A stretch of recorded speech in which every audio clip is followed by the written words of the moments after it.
इसका स्वाध्याय कर रहे हैं। ये स्वाध्याय विशेष रूप से आप सबके सुनने और सुनने लायक इसलिए है कि हम सभी अनादिकाल से संसार में परिभ्रमण कर रहे हैं। जैसा कि आचार्य श्री नेमिचंद्र सिद्धांत चक्रवर्ती ने कहा है, पैडी सील सहाओ जीवन गाणम अणाई संबंधो कणियो वले मलमवा ताणत थितम स्वयं सिद्धम। अर्थात जीव और कर्मों का संबंध अनादिकाल से जो चल रहा है, ये उसकी प्रकृति है, शील है, स्वभाव है। और किस प्रकार से पैडी सील सहाओ जीवम गाणम अणाई संबंधो कणियों वले मलमवा। कण को पल अर्थात जैसे स्वर्ण पाषाण जो खान से निकलता है, उसमें स्वाभाविक रूप से मलमवा, उसके ऊपर स्वर्ण पाषाण पर मलिनता स्वाभाविक रूप से रहती है। और जब उसे अग्नि में तपाया जाता है, पुरुषार्थ पूर्वक उस मैल को हटाया जाता है, तब सोना व कनकोपल अर्थात स्वर्ण पाषाण शुद्ध स्वर्ण के रूप में सामने आता है। और उसके बाद उसके तरह तरह के गहने ज्वेलरी बनाई जाती हैं। उसी प्रकार से स्वर्ण पाषाण के समान यह आत्मा निगोद की खान से निकला है और इसमें जीव और पुद्गल का, जीव और कर्म का अनादिकाल से इसका संबंध चला आ रहा है। पुरुषार्थ पूर्वक जैसे स्वर्ण पाषाण के मैल को दूर किया जाता है, उसी प्रकार से पुरुषार्थ पूर्वक कर्म मैल को दूर करके और आत्मा स्वर्ण के समान चमकदार निखर सकता है, अर्थात भगवान आत्मा बन सकता है। तब इन चीजों को हमें बताया इस ग्रंथ के माध्यम से, छोटी सी पुस्तक के माध्यम से। सठखंडागम का सार समझ लें हम, गोमठ सार, जीव कांड, कर्म कांड का सार समझ लें हम कि कैसे कैसे अशुद्ध जीव को शुद्ध बनाने की प्रक्रिया तक लाया जाता है और कौन सा जीव किस प्रकार से, कौन सी गति से किस गति में जा सकता है। 4 गतियों में सर्वप्रथम नरक गति का वर्णन किया है। नरक गति में जाने के 2 द्वार हैं, मनुष्य गति और तिर्यंच गति। यानी मनुष्य या तो नरक में जा सकते हैं या तिर्यंच नरक में जा सकते हैं। किस किस प्रकार के पापों को करके कौन से नरक तक जा सकता है, ये आपने जाना। पुनः कौन से नरक से ये जीव निकल करके कौन सी गति में जाता है, तो ये से हो गया नरक गति से आने के द्वार। तो नरक गति से आए तो नरक गति से आकर के जीव या तो मनुष्य गति में जन्म लेता है या तिर्यंच गति में। तो आपने जाना कि 7वें नरक से कोई जीव निकलेगा तो वह क्रूर पशु तिर्यंच ही होगा और वह मनुष्य नहीं हो सकता। और 6ठे नरक से निकलेगा तो मनुष्य भी हो सकता है और तिर्यंच भी हो सकता है, दोनों गतियों में जा सकता है। लेकिन वहां पर ज्यादा पाप मंद नहीं हो सकता है, इसलिए बहुत पुण्य कर्म नहीं कर सकता, अर्थात अणुव्रत महाव्रतों को धारण नहीं कर सकता जीव। उसके बाद 5वें नरक से निकला हुआ जीव यदि मनुष्य हुआ है तो महाव्रत ग्रहण करने की और मुनि बनने की कल्पना भी की जा सकती है, यानी संभावना उसकी रहती है कि यदि शुद्धता आ जाए, भाव में कोई निमित्त अच्छे मिल जाए तो महाव्रत तक को धारण कर सकता है। और यदि तिर्यंच बना है तो देश व्रत को, अणुव्रतों को कर सकता है। और 4थे नरक से निकले हुए जीव में से यदि कोई मनुष्य हुआ है तो वह कदाचित मुनि पद ग्रहण करके केवल ज्ञान भी प्राप्त कर सकता है, और यदि तिर्यंच हुआ है तो देश व्रती तक हो सकता है। यहाँ तक आपने पढ़ा और जाना। अब और नीचे और ऊपर नीचे से नरक है, 7वां नरक सबसे नीचे, उसके बाद 6ठा, उसके बाद 5वां, उसके बाद 4था। अब थोड़ा ऊपर आए 3रे नरक।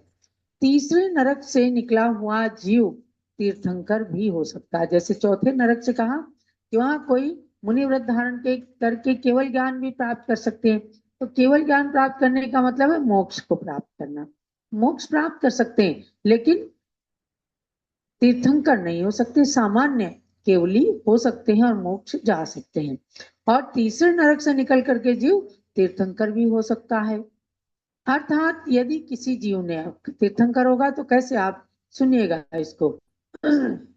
यदि किसी जीव ने यहाँ पर पहले नरक आयु का बंद कर लिया, अनंतर उपशम या क्षयोपशम सम्यक्त को प्राप्त हुआ, पुनः केवली भगवान के या शुद्ध केवली के पाद मूल में 16 कारण भावनाओं को भाकर तीर्थंकर प्रकृति बंद करा, तो वह जीव मरने के कुछ क्षण ही पूर्व सम्यक्त से च्युत होकर तीसरे नरक में चला जाता है।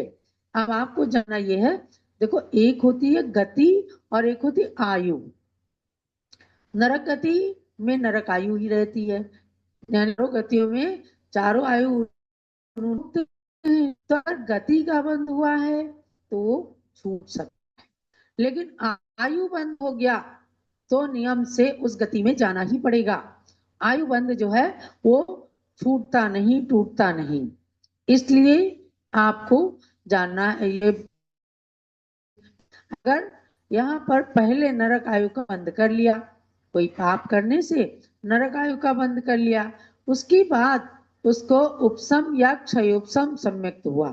अभी क्षय सम्यक दर्शन की बात नहीं है, उपशम या क्षयोपशम सम्यक दर्शन हुआ और उसने केवली या शुद्ध केवली की पाद मूल में 16 कारण भावनाओं को भाकर तीर्थंकर प्रकृति का बंद कर लिया। देखो कितने आश्चर्य की बात है कि नरक आयु का भी बंद कर लिया, लेकिन उसे पुण्य के साधन बहुत अच्छे मिल गए और उपशम क्षयोपशम सम्यक दर्शन हो गया।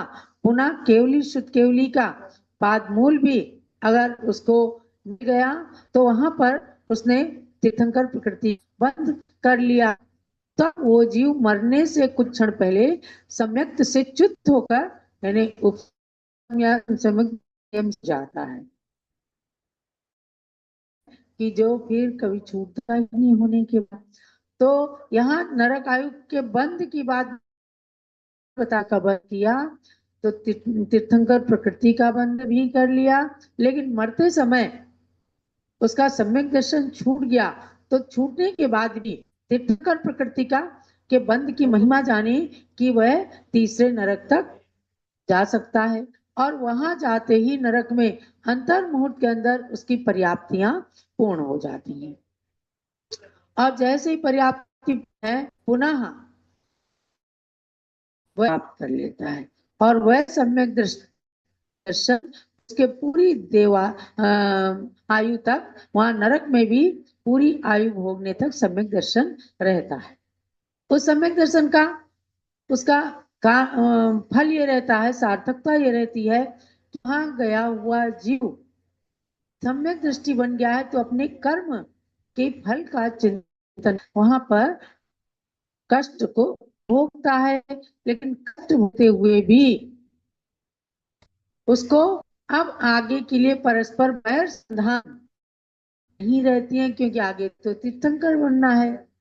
तो हाँ ये नहीं है कि इसने मुझे भाला मौका है तो मैं इससे बदला लूंगा, ऐसी भावना सम्यक दृष्टि नहीं होती। इसलिए ये समझो अगर तीसरे नरक में चला गया तो वहां से आ करके फिर तीर्थंकर बनेगा। कहा कि आयु पर्यंत वहां पर पूरा सम्यक दृष्टि रहता है और उसके वहां से निकलने पहले ही देवगण वहां पर जा उस नार की जीव यानी जो भावी तीर्थंकर का जीव है, कर्म के उदय से नरक में पड़ा हुआ है, उसे देवगण सुरक्षा एक बाढ़ बन देते हैं।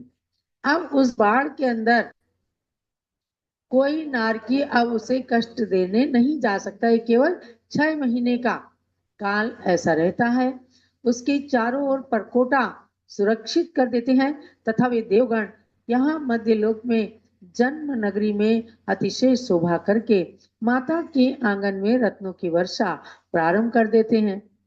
यानी नारकी को भी पता तो चल जाता है क्योंकि सम्यक दृष्टि है, तो वहाँ उनका जो भाव प्रत्यय अवधिक ज्ञान है वह सम्यक्त के कारण उस अवधिक ज्ञान से जान लेते हैं, लेकिन अब वो तो कर्मजन्य व्यवस्था है।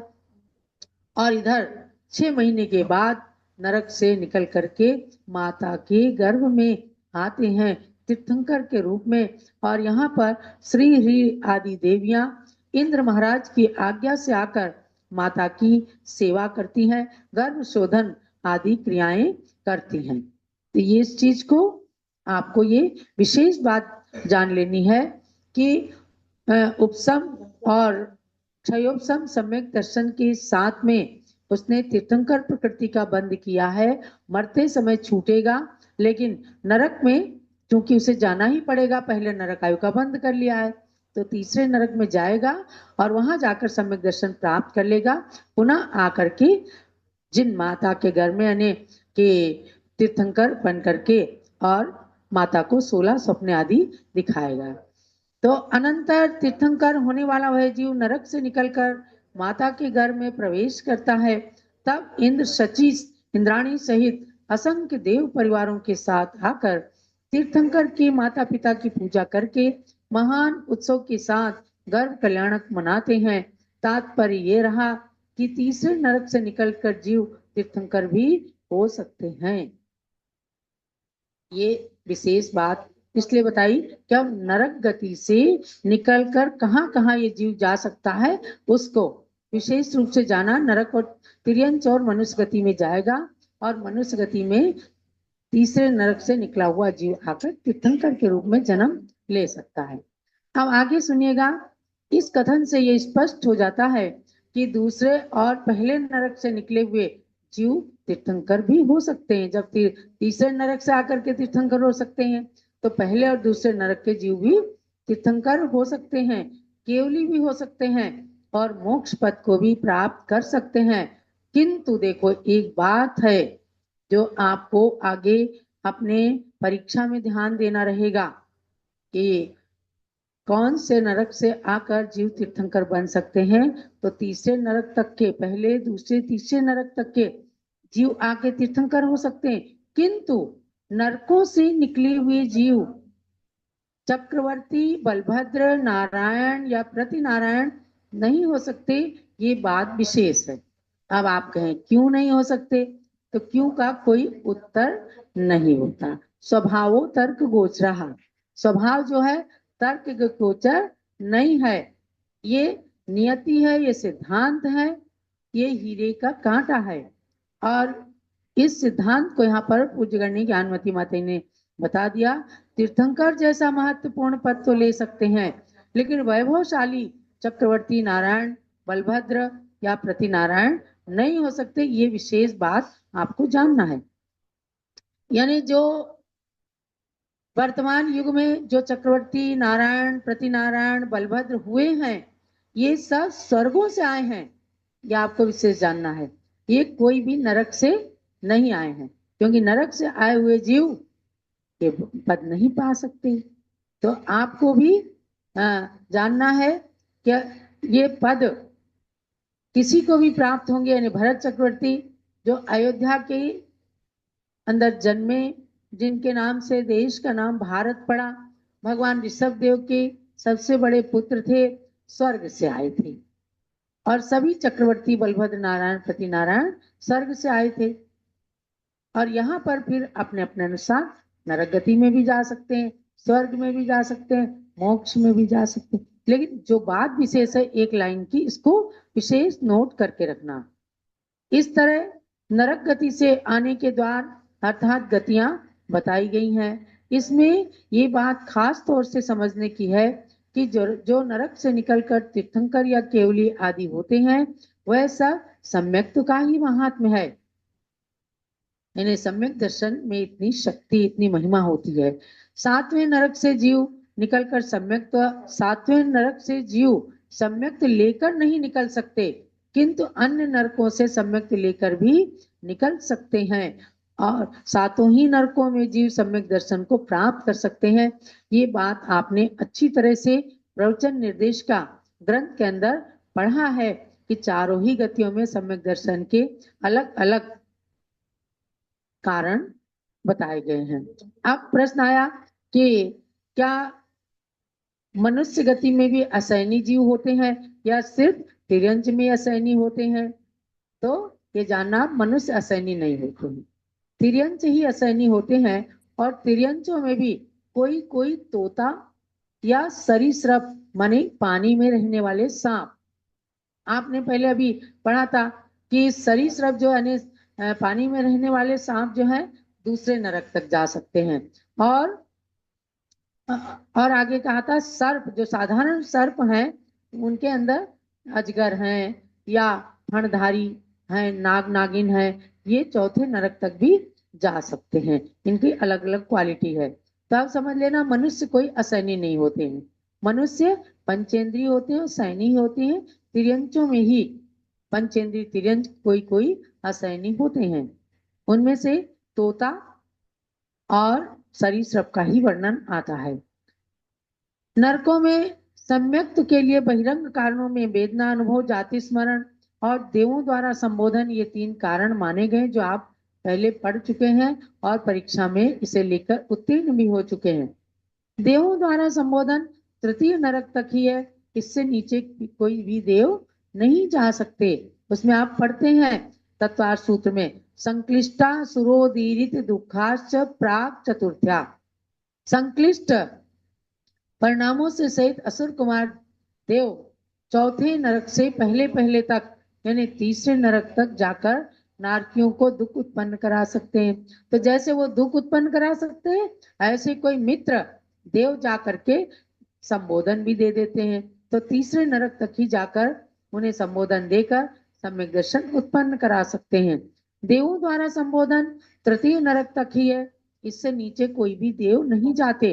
अतः चतुर्थ आदि नरकों में 2 ही कारण हैं। यदि किसी मनुष्य ने पहले नरक आयु बांध ली और बाद में क्षायिक सम्यक प्राप्त किया है, तो वह पहले नरक में ही जा सकता है, इससे नीचे नहीं जाएगा।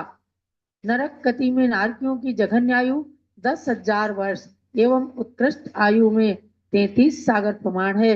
इनकी आयु का विस्तृत वर्णन तत्वार्थ सूत्र आदि ग्रंथों से जानना चाहिए। आज हम इस नरक गति के विषय को परिपूर्ण करेंगे। तो आपको जानना है कि क्षायिक सम्यक दर्शन के साथ में अगर पहले सम्यक दर्शन होने से पहले किसी ने नरक आयु बांधी, बाद में क्षायिक सम्यक दर्शन हुआ, तो वो मर करके पहले नरक में चले जाएंगे, जैसे राजा श्रेणिक। तात्पर्य यही समझना चाहिए कि बिना सम्यक्त के बिना ये जीव अनंतों बार नरक गति में जा चुका और वहां से आकर मनुष्य भोग को भी प्राप्त कर संसार में ही घूमता रहता है। और यदि संसार भ्रमण को समाप्त करना है तो सम्यक्त को ग्रहण करना चाहिए। ये हुआ स्वाध्याय का सार। नरक गति में कैसे जाते हैं और नरक गति से निकलकर कहाँ कहाँ जाते हैं। और अपने सम्यक दर्शन को यदि दृढ़ रखेंगे तो नरक आयु का भी बंधना इतना भी संक्लेश ना करें कि पता नहीं कब आयु बन जाए, नरक आयु तिर्यंच आयु कब बंध जाए। और एक बार आयु बंध गई तो फिर वो छूटेगी नहीं। इसलिए सबसे महिमापूर्ण बात यह है कि अपनी कषायों को कम रखें, सम्यक दर्शन को मलिन ना होने दें और पुण्य का बंध सदैव करते रहें, क्योंकि पता नहीं कब आयु का बंध हो जाए। आज के स्वाध्याय का सार समझकर अब हम गुरु पूजा की ओर गुरु